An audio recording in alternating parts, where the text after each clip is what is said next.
What an odd niche. I don't want to go down the corpse husband rabbit hole. We should. But like just like what an odd niche to like fill on YouTube.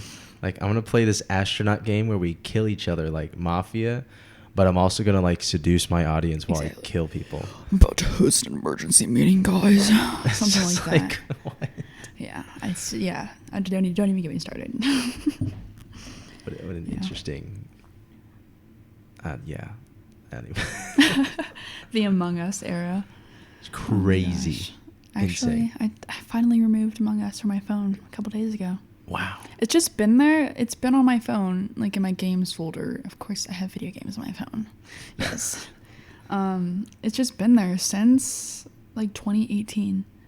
I got it before all the hype, actually. Let me just say that. I got it before the hype, but then once it became popular, I was like, ugh, I can't enjoy this anymore. Are you like that? Because I know a lot of people that are kind of like that. I will stop telling people I like it, but I won't stop liking it. Exactly. It's more to like stop associating with like people. Yeah, you don't want to be like, oh, I follow all the sheep. All the sheep must be followed. I don't know. Like I'm trying to think of something in movies that was like that, where it's I don't know. Blade Runner. Yeah, I guess like Blade Runner. Like I like the first movie. Yes. A lot. The second one I think is a better movie, but I don't like it as much. Yeah. Right. But all these stupid "I am literally him" people with the Ryan Gosling thing. I'm just a boy. It's like if you like Blade Runner, that means you're like a Sigma, or like you are Sigma. Or I don't even know. It's like sympathy porn, basically. Yeah. You know what I mean? I don't. It's like can I just like the shot where he's walking into like the sandstorm? Like, I just think it looks pretty. Like, is it that bad? Like, can I just be amazed at the special effects that they did? Yeah, it's hard to enjoy. I think a great example would be music. Remember, we were talking on our drive we had a trip to Payson. On our drive, we were talking about Pine Grove. Yeah. The bands.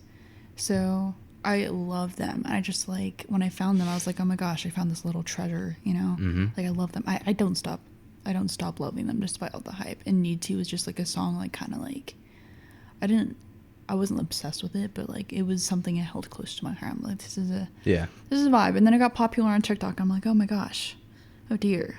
That's how I feel like Love You Should Have Come Home. Yes. That I felt like had a resurgence recently. And I was like, oh, that sucks. Yeah, it just feels a little less special, but it doesn't mean it's not special. It's just I feel that way about music videos. Like I'll give a song a meeting, and then the music video will come out, and I'll watch it, and I was like, "That's not what the song's about." Mm-hmm. You know what I mean?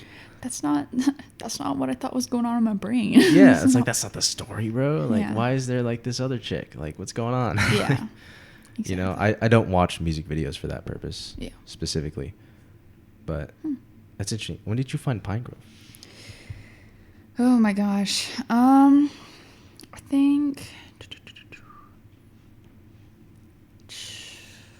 think about 2020 was when I found them. So about 4 years ago. And I was with a group of friends, and we were on a road trip back in Idaho. So it just reminds me of home, basically. It's the big overall. It is very Pacific Northwest-y. It's Pacific Northwest-y. And there's a specific road I was driving down when I heard the song. And I was like, oh my gosh, this is... the vibes are immaculate. To quote Jay Rivas's short film. But it was perfect, and it was a great feeling, and it just reminded me of kind of the transition to youth and to the start of adulthood, basically. And I don't know, just kind of leaving that behind. But then moving on from friends, outgrowing people is what it reminded me of, but for the better. And then meeting new people.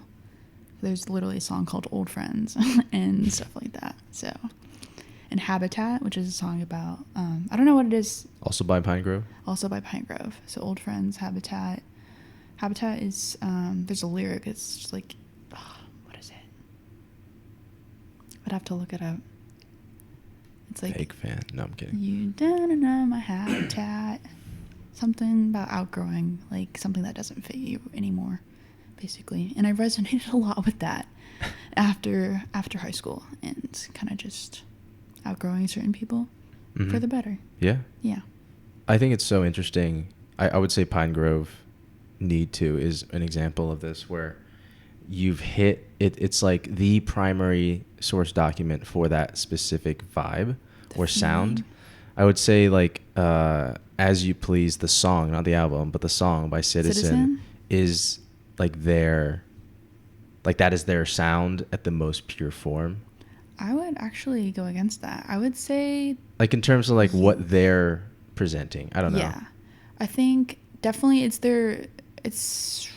kind of it's a beautiful album. I love that album a lot, and it is very like pure sound. They have tried a lot of different styles. Like, they're kind of leaning more into like a pop punk thing, which but they're okay. Yeah, I think definitely As You Please, and then like Youth and Young States, those albums are more of like what their actual sound is, which is like kind of like alternative, like heavy emo, just leaning into emotion at its purest, Like, I would look at, I'm trying to think of a song, like a popular artist that, damn. Like, I would cite Slow Dancing in a Burning Room by John Mayer as like one of those, like, although he's interesting because he has so many different like eras of him. Yeah. He's got like, his fucking Your Body's a Wonderland era, then he's got his Continuum Gravity era, then he's got his like Montana, I'm gonna go up and be in the mountains era. I was gonna say, didn't he lean into being like a cowboy for a second? And now he's got like this, I don't even know what he's doing now, like what it even counts as, but he's doing like an 80s vibe now. Okay. But there's not, like, I would say maybe Sunday Morning by Maroon 5 would be like the primary source document for pop, like that specific sound that they're going for. Not like them as an artist, but what they're going for, right? If you're like, oh, I like Need To with Pine Grove. If you think about that song, it's like, oh, I want this like, Pacific Northwest and like, maybe some like weed and like some beanies and like a van trip, right? Yes. Like Need To is like pretty close to what you can get there. I'm trying to think of, that's like the chill vibe of that. Yeah, I think their other music definitely is a lot different from Need To, the song exactly. I think that one is just, the instrumentals in that one are just so... Have you heard the other versions? No. They're not good. They're not good? They're not good. What, by other artists? No, by them. They're other... Oh, like the Audio Tree Live versions? There's that, and then there's like another version. There's like I don't even know. But like you said, the instrumentals make that track. Yeah, I think it does. Yeah, don't get me wrong, the vocals are amazing. But, I think there's a couple artists that are just like, there's one take they'll do, and it's absolutely fucking mint.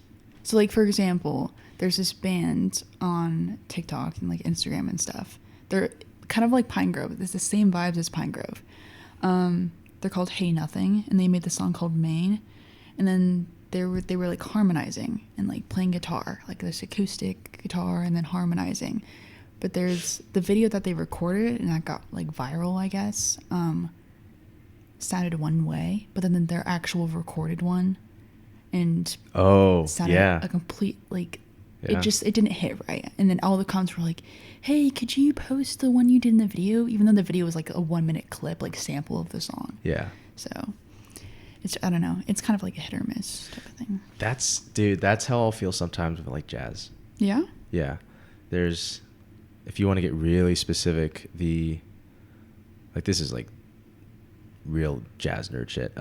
Bill Evans, right, the piano player, I think it was like 1960 he released Waltz for Debbie, and it's take 2 of that song. All the takes are like available to listen to. Okay. But take 2 is the version that like hits best, like became popular. And if you hear the other versions, you're like, this is just like not correct. Even though it's him, right? And it was the first time they played it, but it's the second take that. That's strange. I think it's like it's strange and fascinating. There's a specific like sound that will actually perfectly encapsulate a feeling or something like that. Mm-hmm. Yeah, you can do as many takes as you want, but if it's not the same, it doesn't hit. It doesn't hit. Like I think about Sweet Emotion by Aerosmith. Yeah. in the beginning where like they break their Viper slap. Yes. You know, it's like I don't know if it would be better if they didn't break it. I have no idea. It would be completely different. It's a whole thing.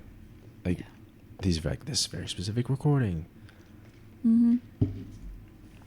I don't know. I kind of feel that way about Blade Runner, like the first one. Like bring it back to Blade Runner. But are you aware of like the travesty that was the pre-production for Blade Runner? Enlighten me. They, not to get too into it, long story short, their financer bailed on them. Oh, really? And at the last moment, they had 2 weeks to secure new financiers. Otherwise, the whole thing would go down. And so because of that, they had to give away a lot of rights. Oh. And that's why there's like 5 different versions. Okay. So, Interesting. yeah. That does make sense. That does make sense. But like what they did on the day Mm-hmm. during production, like they captured whatever it was. Yeah. And so it's just up to them to like make the right cut of it. I see. I don't know. That's how I feel about Blade Runner 2049. Like something about the first one, like there's something there in the first one that they Yeah. didn't get in the second one. Exactly. Like there's something missing. I don't know what it is, but something's missing. Yeah. You know? I don't know. See, and that's why I need to watch it still. Like I've only seen the second version, and that's like, oh, like it's a great film. I think visually and stuff.